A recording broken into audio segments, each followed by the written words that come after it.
Bonjour à tous et bienvenue à Idées en évolution et j'en profite pour vous remercier ceux qui sont avec nous depuis le début ou ceux qui se sont joints à nous plus récemment. Je suis Philippe Labrec, le réalisateur et l'animateur d'Idées en évolution et je profite également de ce moment pour vous dire qu'à partir de maintenant, il y aura des abonnements payants offerts à ceux qui veulent bien m'appuyer. Ceci est fait pour assurer la pérennité et la croissance du balado.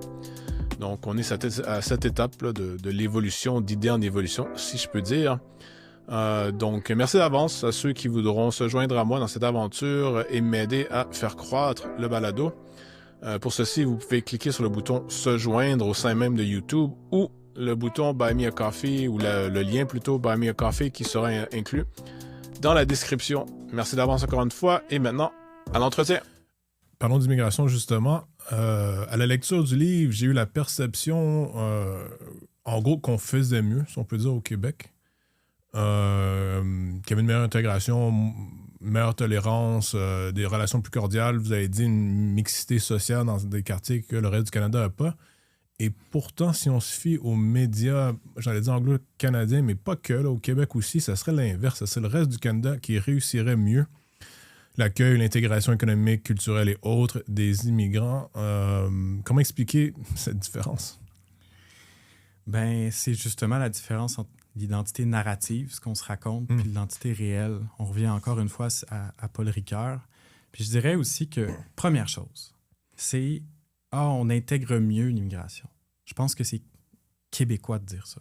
Ce que tu as dit, c'est québécois parce que ce que tu as vu dans le livre, c'est, ben oui, on fait mieux que le reste du Canada, mais parce que, ben de mon point de vue, de Québécois, que cette sensibilité-là, cette approche-là, cette culture-là, on a l'impression qu'on fait mieux parce qu'on veut vivre ensemble, on veut vivre avec les personnes, alors que dans le reste du Canada, je ne peux pas parler pour eux autres, la recherche ne porte pas sur le reste du Canada, mais peut-être qu'ils pourraient se dire, ben moi, je n'ai pas de problème avec ça, là, qu'il y ait différents quartiers communautaires, qu'on se mélange un peu moins, etc. Donc, il y a une part de subjectivité aussi là-dedans, dans cette appréciation-là.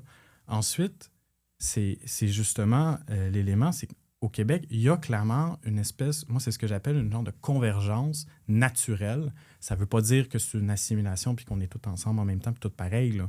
Mais une convergence, ça veut dire une marche dans une même direction qui est peut-être un petit peu plus importante au Québec. Puis, ben, là, on va embarquer dans peut-être une analyse un peu plus critique. C'est de dire que si les médias anglo-canadiens, surtout anglo-canadiens, mais aussi au Québec, il y en a, mais le discours anglo-canadien dit qu'on intègre mal nos immigrants puis qu'on ne fait pas la job de la bonne façon, bien, en fait, c'est une qualification de la différence. Eux, ils voient une différence au Québec, puis ils jugent, ils portent un jugement moral dessus qui est c'est intolérable qu'une province, qu'un État, qu'une nation, qu'un groupe au Canada se comporte différemment que ce que nous, on prône comme idéologie ou comme, disons, comme notre perception du bien commun qui est différente. Et nous, au Québec, on dit, ben, en fait, on dit rien, on fait juste le faire. On est différent, puis c'est tout. Ouais, puis un exemple de ça, c'est que, puis là, je pense que je l'ai pris ça dans le livre, là, corrige-moi si je me trompe, mais c'est, par exemple, il y a des sondages qui disaient que les Québécois vont être plus exigeants envers les immigrants en termes d'intégration culturelle. Donc, par exemple, c'est pour une question du genre...